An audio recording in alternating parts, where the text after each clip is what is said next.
Okay, for this project, you should have done this project first. So this is the still life from imagination, where you're just learning how to draw basic forms like cubes, cones, and spheres. And you were learning how to apply different values. So like a darker value here, a lighter value here, darker values for the cast shadow, in order to apply this illusion that these are forms rather than shapes. They occupy 3 dimensions, so it looks like they're really taking up space, okay? So that was the learning for the first still life project that you have to do before you move on to the other observational drawing projects. So for this project, we're moving on to color. So you showed value just with different levels of shading here. Now we're moving on, and now this is monochromatic value. So for this project, we're going to be doing still life drawing. Different than this, it's going to be a little more complex than just these forms. But instead of using a grayscale with just pencil alone, you're going to be using oil pastel, which looks like this. So each piece looks like that. And you're going to be using only one color or hue. So this would be the hue in this case. So the hue here is blue plus white and black. Okay? So by using one hue is basically like saying a color that's not black and white. By using one hue plus white and black and blending them in different ways, you're still achieving variations of value to show that illusion that these things are real forms and they're taking up space, and you're doing it with color rather than with just pencil, okay? But it's still, you have to learn that understanding of how to make color darker in some areas, lighter in some areas, by adding mixtures of white and black to them. Okay, so that's what this project is all about, is mastering that understanding.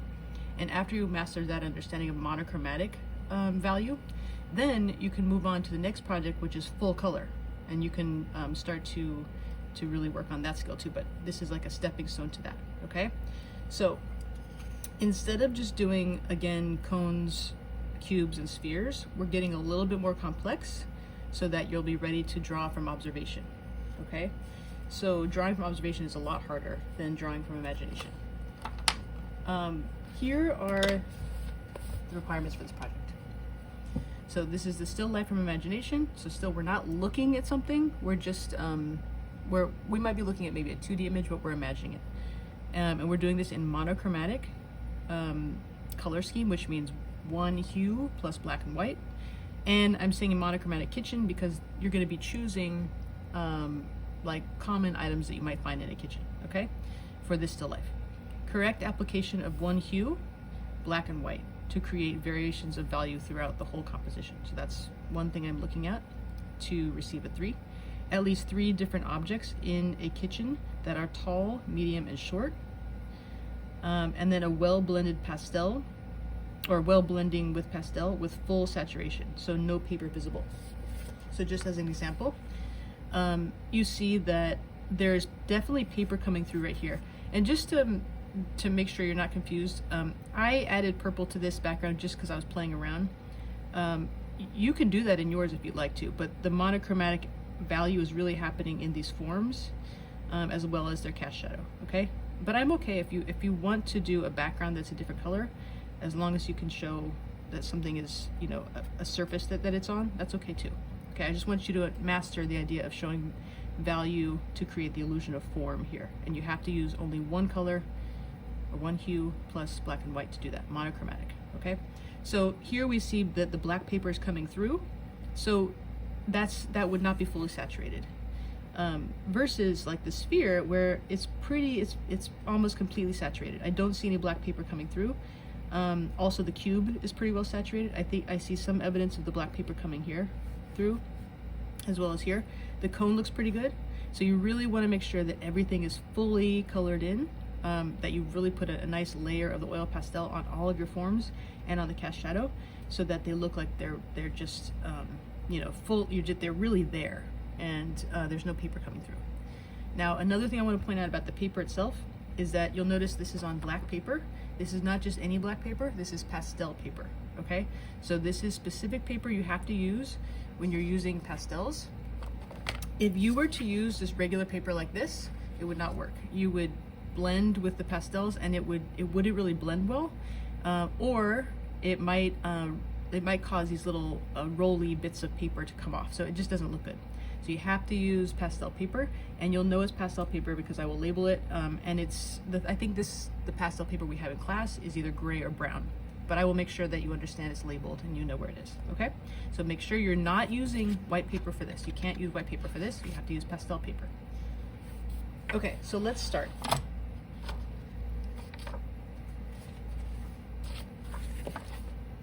I'm just gonna be starting and helping you with the drawing part, just to show you what I'm thinking as I do it. So for this project, remember it's monochromatic kitchen, still life from imagination. So I'm not looking at anything, I'm just drawing this, okay? So I'm thinking about something that's tall, something that's medium, and something that's short, that's commonly found in a kitchen or a house. I thought of a bottle as a tall thing, I thought of a vase as a medium thing, and I thought of a cup as a small or short thing, okay? And when I drew these, I was thinking about this. I was thinking, okay, I want to draw a bottle. How do I break this down into simple forms that I did before, like cubes, spheres, and cones, or maybe cylinders that we didn't draw here?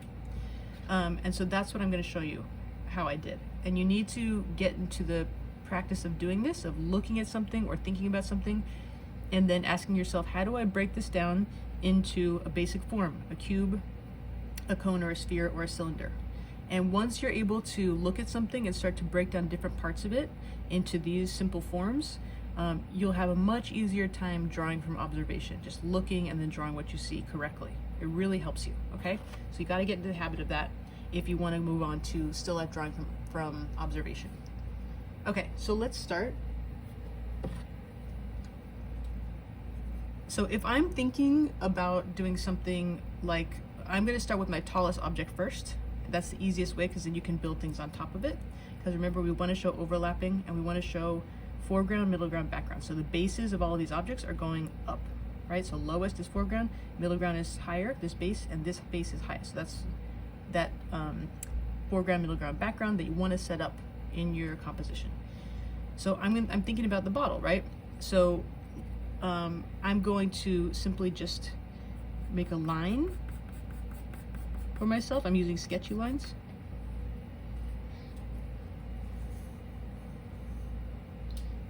And this is just to show me what space the bottle is going to take up. Okay, that's going to be the center of my bottle. And I'm thinking, okay, a bottle could be, it's kind of like a rectangle here, but then it has like rounded shoulders like this, right? So I'm thinking it's like a rectangle with a circle or a sphere on the top. And I also noticed that bottles have this neck on top. It's about 3/4 of the way up. So I'm going to think about this is halfway. This would be like a quarter. So this is going to be the neck of the bottle. So I'm going to go ahead and make my rectangle. I'm going to use my sketchy lines.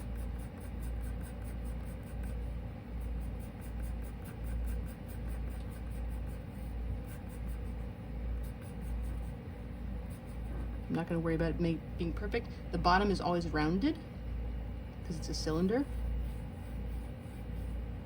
And then the top, there's this neck. And I want it to be, if I could sketch it like this, but there's a good chance it wouldn't be the same on both sides. The easiest way to make it the same on both sides is just to pretend it's a circle right here. So I'm just going to make a circle right here. Remember the trick about making a perfect circle? You pretend that like this is locked and your whole forearm and up above your elbow and your bicep are locked. The only place I can move is my shoulder. And if I move quickly from my shoulder, I can get a nice perfect circle. Okay, so here I go.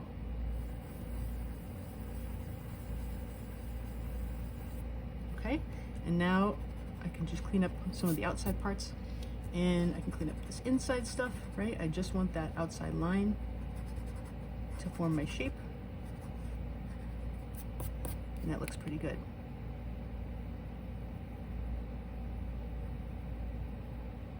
And I'm not going to worry too much about making this perfect, because I'm just going to use pastels over it anyway.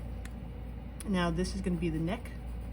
Neck is coming up here, and the neck is again like kind of like a rectangle. So I'm making that the same on both sides, and it's rounded on top. I'm just going to leave it like that. Okay. And then remember that the next thing you're going to draw is what's in the middle ground. So now we're working our way towards the foreground. All right, so in the middle ground, I wanted to have a vase. And when I think about a vase is basically a sphere with a cone that's upside down on top of it.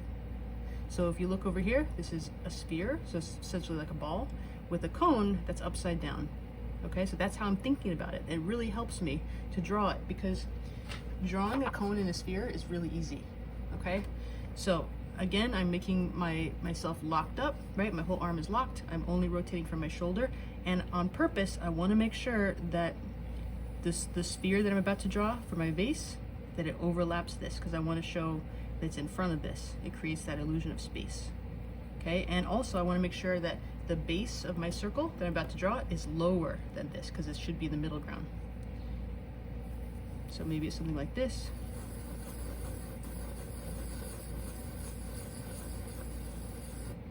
Okay, that looks pretty good.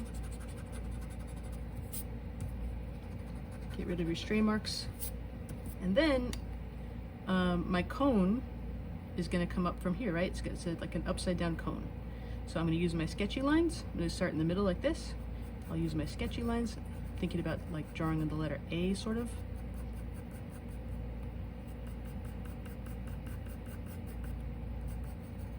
And then a cone is rounded, so I'm going to make that rounded top. Okay?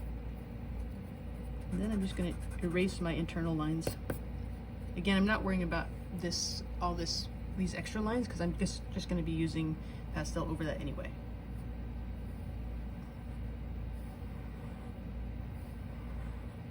Okay, and now last but not least, I have my tall object, I have my medium object, and now I want my short object. In this case, I chose like a really simple cup. So my cup, the base of my cup has to be down here, has to be lower than this base, because that's going to be the foreground object. Okay, so this is basically a cone upside down again, and it's a cone but with the two ends cut off. Okay, so I'm going to make the base of my cone here, or my cup, I should say. It should be rounded, so I want to know where it's going to be, and then I'm just going to draw some lines coming up from that.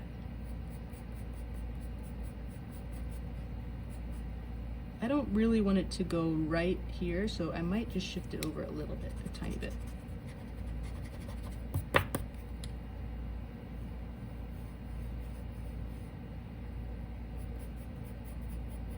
Again, I can't stress enough the importance of using your sketchy lines.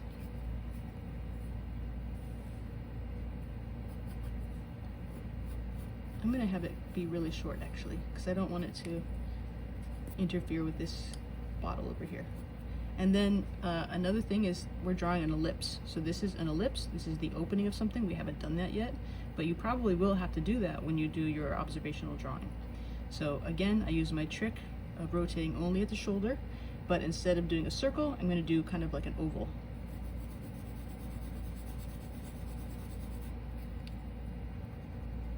And your ellipse should not have points at the end. It's a very common mistake. People draw kind of like an almond shape that has points at the end. Ellipses never have that. They should be rounded at the end. It might come almost to a point, but it's rounded. It comes down like that, and then again, always if you're working with something that is circular, then it's going to have a circular, a rounded base like that. Okay, so that's what we have so far. I'm just going to define some of these edges a little bit more, and I'm also going to decide on my cast shadow. So maybe I want it to go this way. So if I'm imagining this is my light source up here, I'm imagining this is my cast shadow. I can get a nice cast shadow over here, and I can get a nice cast shadow here. That's going to be really nice. Okay, so that's my sketch. And I'm also going to choose one line to divide the surface that these things are on and the background. That line has to be above the base of the tallest object. So this is, I'm sorry, the object in the background. So this is the foreground, so I wouldn't make a line here. This is the middle ground, I would not make a line here. This is the background object, I have to choose a line that's somewhere above the base of that object. So I'm just going to choose it here. And we'll go all the way across. Okay? So that's going to be my sketch for the next time that I show you how to add color. Okay?